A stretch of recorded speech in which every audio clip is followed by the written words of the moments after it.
Hello everyone, my name is not Emma Walker, my name is Floor Christie de Jong. Emma is unfortunately not well and therefore not able to present today, so I'm picking this up for her. So it is quite a mouthful, we realize that, but there are a lot of important elements in the title.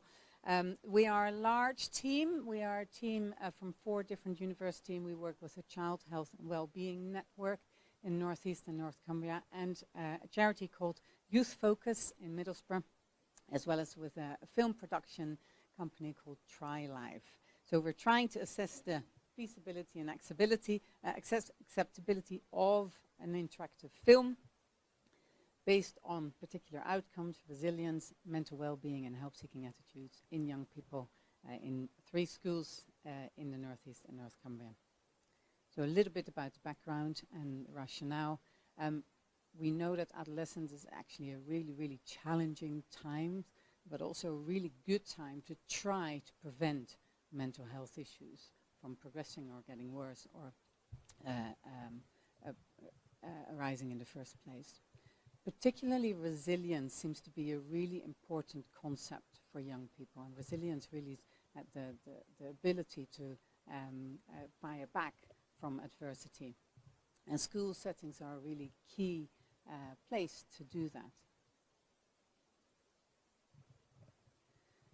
Interactive films are potentially a really easy and accessible and cheap intervention for schools. But there's actually really, really little evidence that they are effective. So we are trying to assess whether it can be used in schools as a way of improving well-being or building resilience or improving health-seeking behavior. Ideally, you assess effectiveness through a randomized controlled trial, but a feasibility trial is a really important step in building that evidence. So our aim was really to test whether we could do a randomized controlled trial and to conduct a feasibility trial. So our intervention is actually in an interactive film. The film was commissioned by the Child Health and Wellbeing Network and William Howard School in Cumbria, and they worked together with Try Live to develop this interactive film. Try Live is a production company. It really works completely in partnership with young people. So the script was written with young people, by young people, focusing on issues that were identified by young people to be really, really important and to focus on. And so there are lots and lots of public health elements in the film. It focuses on teenage pregnancy, but it underpins lots and lots of other public health issues, including mental well-being, building resilience, and help-seeking attitudes. That's the website. You can access all of these films for free, and young people can as well. So how did we do this? We used a mixed methods 3-arm cluster randomized control feasibility trial with qualitative element, with focus groups and interviews with young people and teachers. So as this is a feasibility trial, our primary outcomes are key parameters in the trial. So for example, willingness of schools to participate and to be randomized, the participant recruitment and retention and consent taking, did all of that work, suitability of data collection tools, and feasibility and acceptability of the intervention. And as a secondary outcome were well-being measures, so mental well-being, resilience, and help-seeking attitudes. So our trial conditions, we have, because we're not completed yet, but we have 3 conditions. One is a normal lesson, a normal PHSE lesson. So that's our control condition. Then we have an interactive condition where the young people watch the interactive film accompanied by a class teacher. So they have discussions around what they see in the film with the class teacher. And then the interactive film condition, but accompanied by a trained youth worker from Youth Focus. And so they facilitate discussion around what the young people are seeing and what they're making of it. So we then took baseline measures in terms of our secondary outcomes, and that's 3 months and at 6 months.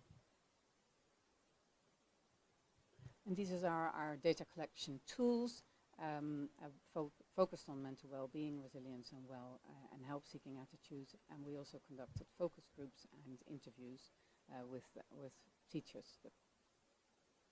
So what did we find? We managed to recruit 3 schools.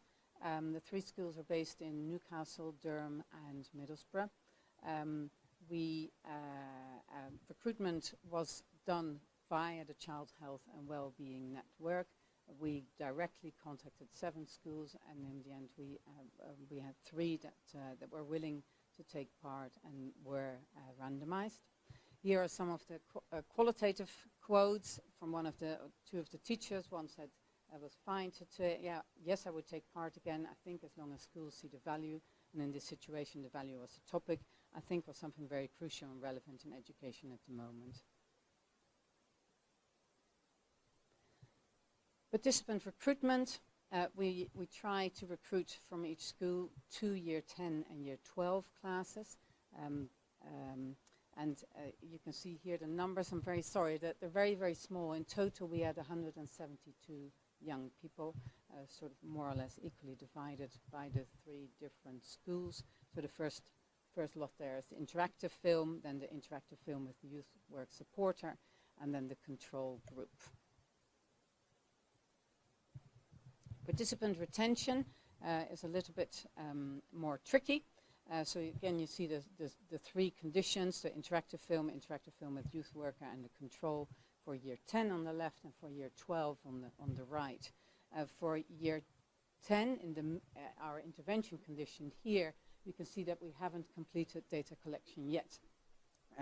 We'll talk about that more. In year 12, you can see a real drop-off, and that's actually the nature of year 12. Some young people decide that A-levels is not for them, and they drop out. And so therefore, obviously, you can't then, if you recruit via school settings, you can't actually include them anymore in your study. So that is a particularly important finding, I think, if you want to do research in schools. In terms of our suitability of data collection tools, we did find that we managed to complete most of the surveys, and if we look at the qualitative findings, to put that into context, most of the students were, most of the young people were quite happy with the data collection tools. There was one deviant case, and they said, "I don't think the surveys were actually relevant to the film," and I don't think that's completely inaccurate. In terms of whether the young people and the teachers thought that the intervention, the film itself, was acceptable, we found that they liked the film. They particularly liked the interactive aspect. So they would see a little bit of the film, and then there were particular points in the film where they have to make a choice. And so they choose these steps that the characters in the film will take. And they really like that. That really provided discussion in the group, and some of the feedback that we got was that that stayed with them, and therefore they were much more involved. We were particularly worried about contamination when we started the trial, because actually the films are freely available, everyone can access it. But actually it proved, fortunately or unfortunately, that very few young people actually access this tool. In terms of our secondary outcomes, so our well-being outcomes, we found very little. And at this moment in time, I don't think we can say that our intervention improved our well-being in any way. Our sample is also, of course, pretty small. But again, of course, do remember that our secondary outcomes are not the key outcomes of the trial. So this is the same for the resilience scores and for the help-seeking scores. We see very little change. From the qualitative work, we did found some recommendations for improvement from both the teachers and the young people in terms of running the intervention and so the trial. They particularly said that more communication around what was going to be involved in taking part, clearer communication, would be an improvement. Some people said that the age group for delivery, and there's a particular feedback around the films, that they actually thought that they were a little bit childish. So perhaps year 12 isn't your right group anyway. And the delivery, yeah. Okay, so very quickly around a discussion. The trial and interventions were received quite positively if you just look at the data. However, from a research perspective from the research team, there were considerable challenges. We were doing this in COVID, which in itself was difficult, but schools were of course really, really impacted by COVID, and we are still finding the aftermath of that. Our intervention school is a school that has nearly 40% of young people who are eligible for free school meals, which gives an indication of their level of deprivation. That school particularly found it very difficult, and we therefore found it difficult to communicate with the school and actually to deliver the intervention in the school. And it made it really, really challenging. You are also, when you're doing research in schools, you are in their setting, so you haven't got control over the setting. So you're whooshed from one classroom to another because you have to fit within their timetable, and that actually makes it really, really tricky. We also had, as a research team, we also had some changes which also didn't make it any easier. So as a conclusion, yes, our preliminary findings, although we are not finished yet, it says that it could be feasible and acceptable.